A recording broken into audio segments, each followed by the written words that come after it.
அன்பார்ந்த எங்களுடைய பூரட்டாதி, உத்திரட்டாதி, ரேவதி ஆகிய நட்சத்திரத்தில் பிறந்த மீனராசி நேயர்களுக்கு வருகின்ற 29/3/2025 அன்றைய தினம் நடைபெறக்கூடிய சனிப்பெயர்ச்சி அப்படிங்கிறது உங்களுக்கு என்ன சாதகமாக பாதகமாக, என்ன நன்மை தீமைகள், என்ன பண்ணலாம், நம்ம என்ன பண்ணக்கூடாது, எப்படி இருக்கணும், இதெல்லாம் பற்றி தான் இந்த பதிவில் பார்க்கும் பொழுது பார்த்திங்கன்னா, இந்த காலச்சக்கரம் அப்படிங்கிறது இந்த 12 ராசிகள் காலச்சக்கரம்னு சொல்கிறோம்.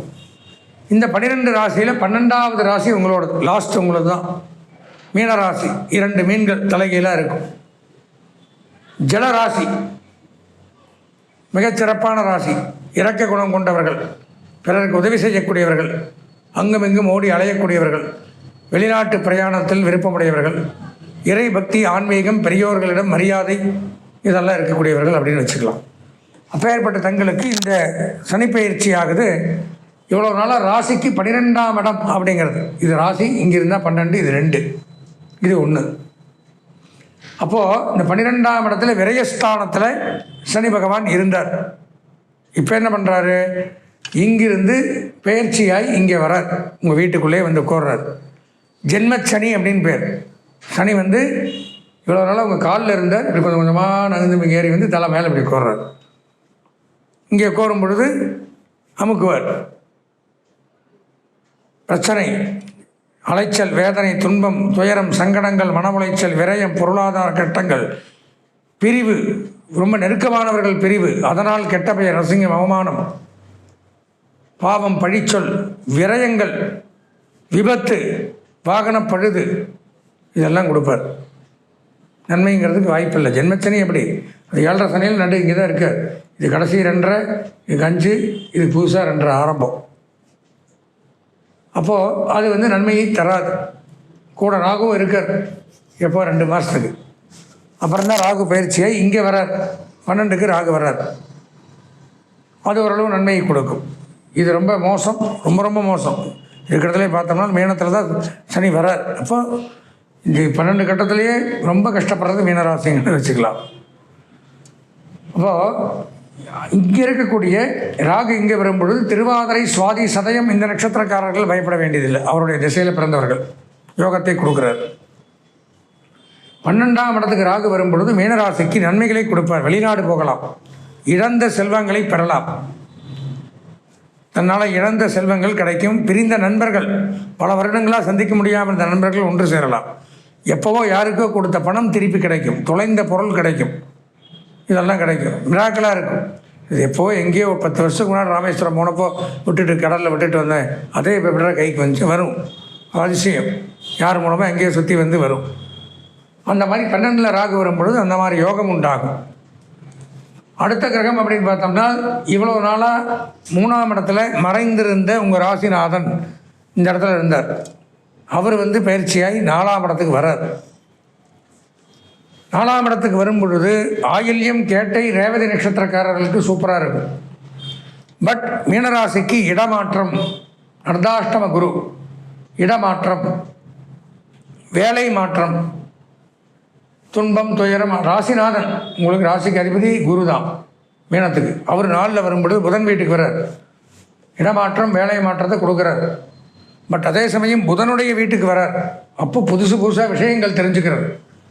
மேதாவி, அறிவாளி, படிக்கலாம், PhD பண்ணலாம், IAS, IPS, இந்த மாதிரி கல்வித்துறையில் சாதிக்கலாம். விளம்பரமாவீங்க. சாதாரண குடத்துக்குள்ள இருக்கிற விளக்காக இருக்கிறவங்க எல்லாருக்கும் தெரிகிற மாதிரி விளம்பரமாகக்கூடிய அமைப்பு, பிரகாசமாவீங்க. ஜென்மச்சனியாக இருந்தாலும் இது கிடைக்கும். குரு புதன் சேர்க்கை, ராசிநாதனாக போயிட்டார். இதே 4ஆம் இடத்துல குரு இருந்தால் குரு மறைவு தான், பலன் இல்லை. ஆனால் ராசிநாதன் புதன் வீட்டுக்கு வரும்பொழுது, நான் முதல்ல சொன்னேன், கெட்டவன் கெட்டிடில் கெட்டிடும் ராஜயோகம். இப்போ இந்த இடத்துல வரும்பொழுது யோகம். அது என்ன யோகத்தை கொடுக்குதுன்னா, ஏதாவது நம்ம பிரகாசிக்கிறது, நம்ம தொழிலையாக இருக்கட்டும், ஒரு துறையாக இருக்கட்டும், இருந்த இடமே தெரியாமல் இருந்திருப்போம். இந்த மாதிரி காலகட்டத்தில் வேர்ல்டு வைஸ் ஃபேமஸ் ஆகும். இன்னும் பேன் இண்டியாலாம் சொல்கிறாங்க பார்த்தீங்களா, இந்த மாதிரி பேன் வேர்ல்டு அப்படிங்கிற அளவெல்லாம் ஆகலாம். புரிஞ்சு இல்லை, அந்த மாதிரிலாம் உலகளவில் ஃபேமஸ் ஆகக்கூடிய அமைப்பு. இப்போ சொல்கிறாங்க பேன் இண்டியான்னு சில பேர். அவங்கெல்லாம் முன்னாடி இருந்த இடம் எப்படி இருந்து யாருக்கா தெரியுமா? ஒரு 10 வயசு வரைக்கும் அந்த நபர்களை யோசிச்சு பாருங்கள். அவங்க அப்பா அம்மா மட்டும்தான் இருந்திருப்பாங்க. அவங்களுக்கே இவங்களுக்குள்ளே தான் டச்சுக்கு இருக்குது. 15, 20, 22, 30 அந்த கிரகங்கள் இந்த மாதிரி சேரும் பொழுது இந்த மாதிரி அமைப்பு கிடைக்கிது. எல்லாருக்கும் தெரியப்படுறோம். உனக்கு யோகம் வேணும். அந்த மாதிரி மீனராசி கிடைக்கும். இந்த ஒரு வருஷத்துக்குள்ளே கிடைக்கும். இந்த குரு நாள் ஜென்மச்சனி இருந்தாலும் அது ஒரு பக்கம், இது நன்மையை கொடுக்கும். அதுக்கப்புறம் கேது பகவான் இவ்வளோ நாளாக 7ஆம் இடத்துல இருந்தால் இப்போ 6க்கு வரார். அவரும் நன்மை. கேது 6க்கு வரும் பொழுது நன்மையை கொடுக்குறார். வீடு, மனை, வாகனம், வசதி, யோகங்கள், தியானம், இறை வழிபாடு, ஆன்மீக பயணங்கள், இந்த மாதிரிலாம் கோர்ட்டு கேஸ், நீதிமன்றத்தில் இருந்த பிரச்சனைகள், நிலவுகள் இதெல்லாம் தீர்த்துருவார். குருவும் கேதுவும் ஓரளவு நன்மை செய்கிறார்கள். ராகுவும் நன்மை செய்கிறார். சனி ஓரளவு தீமையே செய்கிறார். முக்கால்வாசி எடுத்தினால் என்னுடைய கணிப்பு பிரகாரம் மீனத்தில் இருக்கிற சனியும் இங்கே மிதுனத்தில் இருக்கிற குருவும் உங்களுக்கு ஓரளவு தான் பலம். நன்மை அப்படின்னு சொல்ல போனால் ராகு கேது நன்மை 50% நன்மை, 50% தீமை. அப்போ நம்ம எங்கே சரிப்படுத்திக்கணும்? இப்போது நன்மை தரக்கூடிய கிரகம் அப்படின்னு எடுத்துட்டால் இந்த ராகுவும் இந்த கேதுவும். இப்போ இவர்கள் கொடுக்கக்கூடிய நன்மையை நாம் முழுமையாக அனுபவிக்க வேண்டும் அப்படின்னு எதிர்பார்த்தோம்னால் இவர்கள் செய்ய வேண்டிய, இவர்கள் செய்கின்ற கெடுதலை தடுக்கணும். அப்போ தான் நல்லது வரும். கெட்டது போனால் தான் நல்லது வரும். அப்போ கெட்டது எதை தவிர்க்கணும்? அந்த என்னென்ன கெட்டது பண்ணுது எல்லா விஷயத்திலையும் எச்சரிக்கை. சனி பகவான் ஜென்மத்தில் இருக்கிறதுனால ஒரு அடுத்த ஸ்டெப் எடுத்து வச்சா கூட பார்த்து தான் போகணும். தடுக்கி விழுந்துருவோம். எல்லாத்துலேயும் நிதானம், கவனம், தெளிவு. கெட்ட பழக்கங்கள்லாம் அறவே கூடாது. அந்த டைமில் ஏதாவது நம்மளையே மறந்து அந்த டைமில் ஏதாவது பண்ணோம்னா அது பெரிய பிரச்சனையை கொடுத்துரும். சுய சிந்தனையோடு செயல்படும் போதே பல பிரச்சனைகள் வரும். நல்லா புரிஞ்சுக்கணும். இப்போ சுய சிந்தனை இல்லாமல் இருக்கக்கூடாது. எல்லா விஷயத்திலையும் எப்பவும் சுற்றியும் எச்சரிக்கையாகவே இருக்கணும். இது நீங்கள் கடைபிடித்தாலே போகிறோம். பாதி பிரச்சனைகளுக்கு நிவர்த்தி ஆயிடும். 2வது, வண்டி வாகனங்கள் கவனமாக இயக்கணும். முடிந்தளவு நீங்கள் இயக்க வேண்டாம், உட்காந்து போகலாம். கார் இருந்தாலும் கால் டாக்ஸி புக் பண்ணி போய்க்கிறது நல்லது. நாம் ஓட்டின்னு போனோம்னா தேவையில்லாத எவனா அடிச்சுப்பான், அவன் போயிடுவான். நமக்கு சேதமும் ஆகும், உடம்புலையும் அடிபடும், கேஸும் நம்ம மேலே தான் நடக்கும். போகிறவன் போயிட்டே இருப்போம். அதனால் இதெல்லாம் நடக்கும். அதனால தான் எச்சரிக்கிறேன். இதெல்லாம் நீங்கள் கவனமாக இருந்துட்டால் இவ்வளோ பெரிய பிரச்சனையிலிருந்து தப்பிச்சிடலாம். பேச்சுவார்த்தை, கடுமையான சொற்கள் வரும். அதை தவிர்க்கணும். அனுசரித்து போகணும். தப்பு அவன் மேலேயே இருந்தாலும் நாம் தப்பு பண்ண மாதிரி ஒத்துன்னு தான் நாம் தான் சாரி கேட்கணும். வேறு வழி இல்லை. நிலப்பா அப்படியே மோசமாக இருக்குது. நான்லாம் கேட்க முடியாது, அவன் தானே பண்ணான். அப்படியே ஏற்று நின்னோம்னா நமக்கு தான் நஷ்டம், நாம் தான் பிரச்சனை போகும். அதாவது ஒரு பழமொழி சொல்லுவாங்க, அடங்க வேண்டிய இடத்துல அடங்காமல் இருப்பதும், அடங்காமல் இருக்க வேண்டிய இடத்துல அடங்கி போகிறதும் தப்பு. சாஸ்திரம் சொல்லும், முதல்ல அவை அடங்கணும், சபைக்கு அடங்கி போகணும், அப்புறம் சபையவே நம்ம அடக்கணும். அந்த மாதிரி இருந்தால் தான் முன்னேற முடியும்னு சொல்லுவாங்க. அந்த மாதிரி இந்த இடத்துக்கு அடங்கி போக வேண்டிய நேரம் இப்போ அடங்கிட்டோம்னா பின்னாடி நம்ம மற்றவங்களே அடக்கக்கூடிய அமைப்பு வரும். இப்போ இது பண்ணிங்கன்னா மொத்தமாக நம்ம எல்லாமே முடிச்சு கட்டிடுவாங்க, வேலை முடிஞ்சது. அதனால் இப்போ மீனராசிக்காரர்கள் மிகுந்த எச்சரிக்கையோடு இருக்கணும். மற்றபடி ஒன்றும் பயம் இல்லை. இது மட்டும் கடைபிடித்தால் போகிறோம். இந்த கிரகங்கள் கொடுக்குற நன்மையை நம்ம அனுபவிக்கலாம். இதுதான் பிரச்சனை. 7.5 சனி, ஜென்மச்சனி வருது, உனக்கு அதாயிரம் இதாயிரம் இப்படியெல்லாம் பல யூடியூப் சேனல்லாம் பயமுறுத்தி வச்சுருக்கலாம். உண்மைதான். ஆனால் அதுக்கு விடிவு காலம்னு ஒன்று இருக்குல்ல. இப்போது நோயின்னு ஒன்று வந்துட்டால் ட்ரீட்மெண்ட் ஒன்று இருக்குல்ல. இது நோய்ங்கிறது வருது, வரக்கு முன்னாடி எதனால் வருது, இப்படி இருந்துட்டால் அது வராதில்ல, இதுதான் வரப்போகுது. இதிலேருந்துலாம் நம்ம இப்படி எச்சரிக்கையாக இருந்துட்டால் வராது. முழுமையாக வராதுன்னு சொல்ல மாட்டேன். அதுவும் வரக்கூடியது தான் தீரும். அது வேகமாக ஃபோர்ஸாக வர்றது முல்லாம் பட்டுப்படாமல் போகும். அதில் எச்சரிக்கையாக இருந்துக்கலாம். அப்போ இவங்க கொடுக்குற நன்மையும் நம்ம அனுபவிக்கலாம். அதனால் இதை பதிவை பார்ப்பவர்கள் உங்களுடைய சொந்த ஜாதகத்தையும் ஒரு முறை தவறாமல் பார்த்துக்கணும். அதில் ஏதாவது இந்த கிரகங்கள் பாதிப்பு இருக்கா, சனி பயிற்சியில், ராகுகேது பயிற்சியில், குரு பயிற்சியில் அப்படின்னு பார்த்துட்டு அதற்குண்டான பரிகாரங்களையும் உங்களுக்கு தெரிஞ்ச நல்ல ஜோதிடராக பார்த்து நீங்கள் தாராளமாக பார்த்துக்கலாம். அவர் பார்த்து என்ன சொல்கிறாரோ அதை பண்ணலாம். இந்த தோஷம், இந்த ஜென்மச்சனி அப்படிங்கும் பொழுது இதற்கு பரிகாரம் அப்படிங்கிறது சனிக்கிழமை தோறும் வாரம் காலையில் எழுந்திரிச்சிட்டு எதுவும் சாப்பிடக்கூடாது. சாதம், பச்சரிசி சாதம் வச்சு எள்ளு பொடியோ அதில் கலந்து உருண்டை பிடிக்கக்கூடாது, பிண்டமாட்டு உருண்டை பிடிக்கக்கூடாது. ஒரு சேரை இப்படி எடுத்து காக்காவுக்கு வச்சுட்டு தான் நீங்கள் சாப்பிட்ணும். இது 2.5 வருஷம் இந்த மாதிரி பண்ணணும். நீங்கள் இல்லை நான் வெளியூரில் இருப்பேன், அங்கே இருப்பேன், பிஸ்னஸ் போயிடுவேன்னா வீட்டில் யாரோ ஒருத்தர் இதை பண்ணின்னு வந்தால் இந்த ஜென்மச்சனியிலிருந்து 99% வெளியில் வரலாம். அதுபோக சொந்த ஜாதகத்தில் இருக்கிற பலன்களையும் பார்த்து அதில் பரிகாரம் இருந்தால் அதையும் பண்ணிட்டோம்னா 4 கிரகமே நமக்கு சாதகம். எதை பற்றியும் கவலைப்பட வேண்டாம், டோன்ட் கேர்னு நம்ம பாட்டுக்கு எல்லோரும் மாதிரி தைரியமாக 100 கிலோமீட்டர் வேகத்தில் போயிட்டே இருக்கலாம். இதுதான், புரிஞ்சுதுங்களா? அதனால் இந்த பதிவை பார்ப்பவர்கள் தாராளமாக இந்த பரிகாரத்தை செய்து வரக்கூடிய சனி பகவானுடைய தோஷத்திலிருந்து விலகி வாழ்வாங்க வாழணும்னு ஆசீர்வாதம் செய்து விடைபெறுகிறேன். நன்றி, வணக்கம். அஸ்வதி, பரணி, கிருத்திகை ஆகிய நட்சத்திரத்தில் பிறந்த மேஷராசி நேயர்களுக்கு வருகின்ற மார்ச் மாதம் 29ஆம் தேதி நடைபெற இருக்கின்ற சனிப்பெயர்ச்சியின் மூலம் நடைபெறக்கூடிய நன்மைகள், இவ்வளோ நாளாக சனி பகவான் எங்கே இருந்தார், இப்போ வரக்கூடிய இடம் எங்கே, என்ன நன்மை, என்ன தீமை, என்ன பரிகாரம், எப்படியெல்லாம் நாம் இருக்க வேண்டும் என்பதைத்தான் நாம் இப்போ பார்க்குறோம். இதில் பார்த்தீங்கன்னா இந்த 12 கட்டங்கள் அப்படிங்கிறது தான் 12 ராசிகள். நல்லா தெரிஞ்சுக்கணும். காலச்சக்கரம்னு பேர் இதுக்கு. நமக்கெல்லாம் எப்படி சொந்த வீடு இருக்கோ அந்த மாதிரி நவக்கிரகங்களுடைய வீடு இது. அப்படி பார்க்கும் பொழுது இது முதலாவதாக இருக்கக்கூடியது மேஷம். மேஷம் அப்படிங்கிறது யாருடைய வீடு அப்படின்னு பார்த்தீங்கன்னா செவ்வாய் பகவானுடைய வீடு. மேஷத்தில் யார் பிறக்கிறா? அஸ்வதி, பரணி, கிருத்திகை ஆகிய நட்சத்திரத்தில் நாம் பிறக்கிறோம். ஓகேங்களா? அப்போ முதல்ல ராசி வாரியாக நம்ம ராசிக்கு இந்த சனி பகவான் என்ன பண்ணுறார் அப்படிங்கிறத பார்க்குறோம். இவ்வளோ நாட்களாக பார்த்தீங்கன்னா சனி பகவான் தங்களுக்கு இந்த இடத்துல கும்ப ராசியில் இருந்தார். இந்த இடத்திற்கு பேர் கும்பம். இந்த இடத்திற்கு பார்த்தீங்கன்னா நம்ம ராசியிலிருந்து எண்ணின்னு வந்தோம்னால் இது 11வது இடம் அப்படின்னு வரும். மேஷம், ரிஷபம், மிதுனம், கடகம், சிம்மம், கன்னி, துலாம், விருச்சிகம், தனுசு, மகரம், கும்பம் 11ஆம் இடம் லாபஸ்தானத்தில் இருந்தார். தற்சமயம் வரக்கூடிய ஸ்தானம் அப்படின்னு பார்த்தோம்னா நம்ம ராசிக்கு அப்படியே பின்னாடி சைடு இருக்கிறதுனால 12ஆம் இடம் அப்படின்னு சொல்லுவாங்க. இதுக்கு 12ஆம் இடத்திற்கு பெயர் விரயஸ்தானம்னு பேர். விரயம் அப்படின்னா less place, loss, LOSS, LESS ரெண்டுமே வச்சுக்கலாம். அதுதான் விரயம். இப்போ இந்த மாதிரி விரயஸ்தானத்திற்கு சனி பகவான் வந்தால் என்ன பண்ணுவாருங்கிறத நமது புலிப்பாடி சித்தர் அந்த காலத்திலே பாடல்களில் பாடுறார். அதாவது எந்தெந்த இடத்துல என்னென்ன வந்தால் என்னென்ன நடக்குங்கிறத. அதை பார்த்தீங்கன்னா பாரப்பா 12 ஜென்மம் 2இல் பாங்கான முடவன் சஞ்சாரம் சீரப்பா சிரநோயும் உண்டாகும் அம்மை பேதி சிவசிவா ஜலபயமும் பொருளும் சேதம் கூறப்பா கொடி ஓடிப்போவான் வீரப்பா வெகுபேர்க்கு கொடியோனாகி விளங்குவான் புவிதனிலே விளம்பக் கேளுங்கிறார். இதனுடைய விளக்கம் புரிஞ்சிருக்கும் நிறைய பேருக்கு. இந்த 12ஆம் இடத்துல 1ஆம் இடத்துல 2ஆம் இடத்துல சனி வரும்பொழுது என்ன நடக்கும்னா அதனுடைய விளக்கத்தை சொல்கிறேன். அது கொஞ்சம் பயமாக தான் இருக்கும். இருந்தாலும் நாம் நட்சத்திர ரீதியாக இது ரீதியாக பார்த்து மற்ற கிரகங்களுடைய சேர்க்கையும் பார்க்கும் பொழுது கொஞ்சம் என்ன வருதுங்கிறது பொதுவாக 12இல் சனி வந்தால் அவர் சொல்லியிருக்கிறது என்ன சொல்கிறார்? சீரப்பா சிரநோய். சிரநோய்னா என்ன? சிரம்னா தலை. பஸ்ல எல்லாம் போட்டிருப்பாங்க சிரம் புறம் கரம் வெளியே நீட்டாதீர்கள். சிரம்னா தலை, கரம்னா கை. அப்போ சிரசில் தலை சம்பந்தமான நோயை கொடுக்குறாராம். சிரநோய் ஏற்படுத்துவார். மூளை, நரம்பு, தலைவலி, பித்தம் இந்த மாதிரிலாம் ஏற்படுத்தக்கூடிய அமைப்புங்கிறது வருமா. அதுக்கப்புறம் சிவசிவா ஜலபயம்.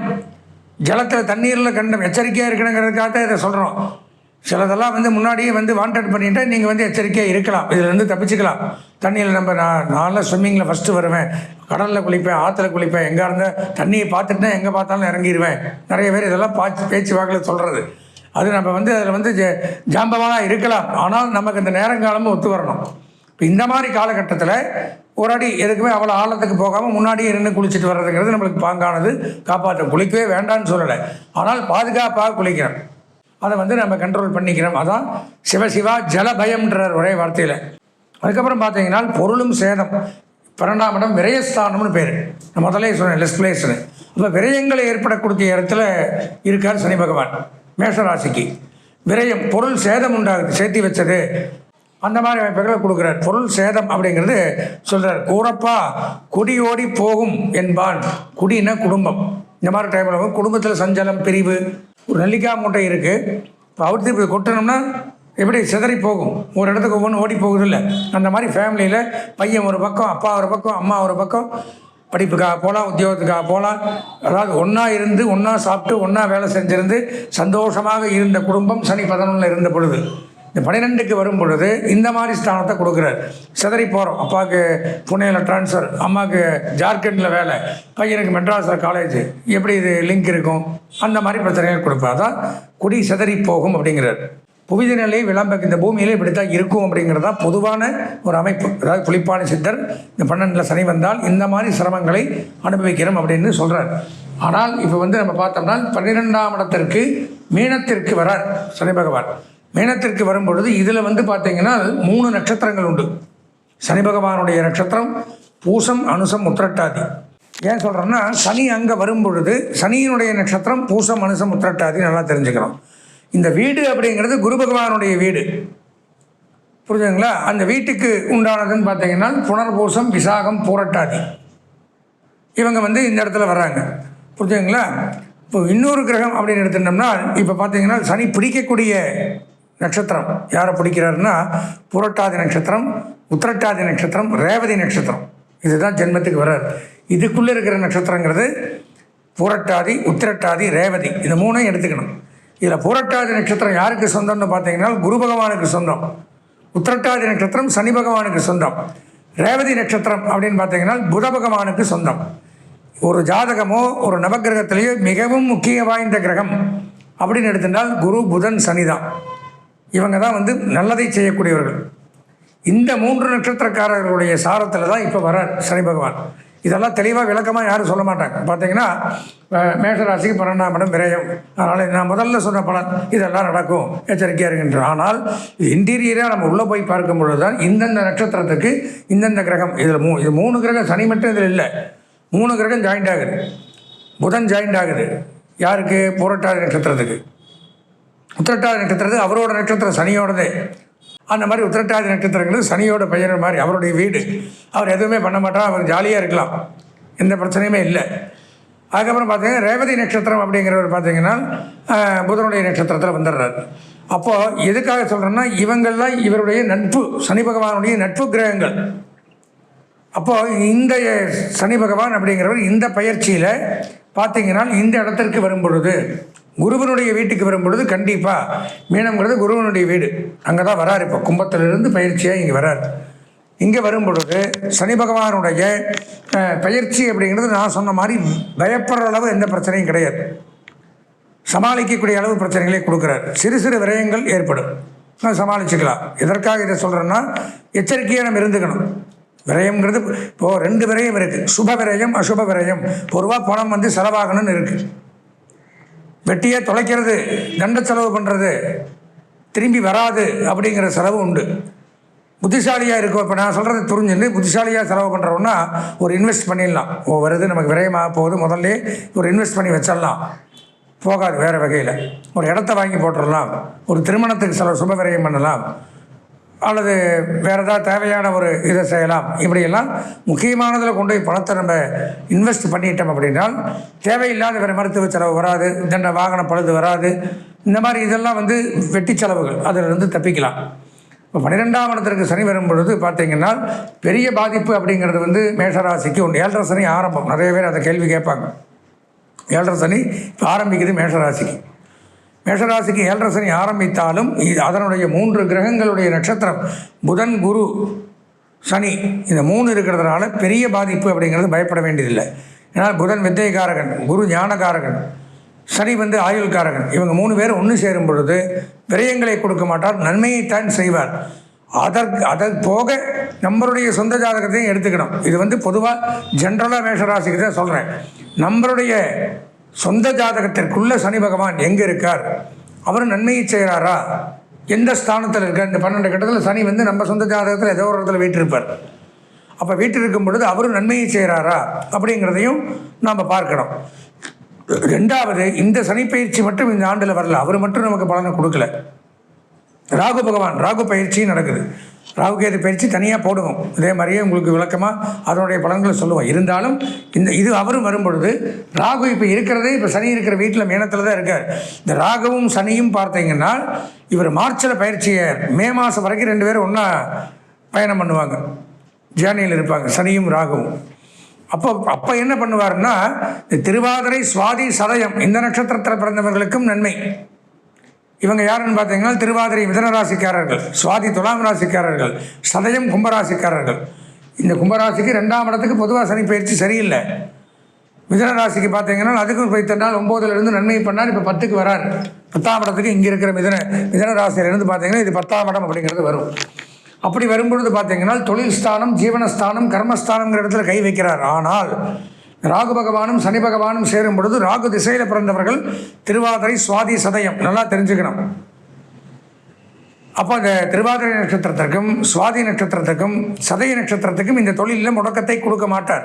சனியும் ராகுவும் ரொம்ப ஃப்ரெண்ட்ஸ், ரொம்ப நட்பு, இனப்பிரியா தோழர்கள்.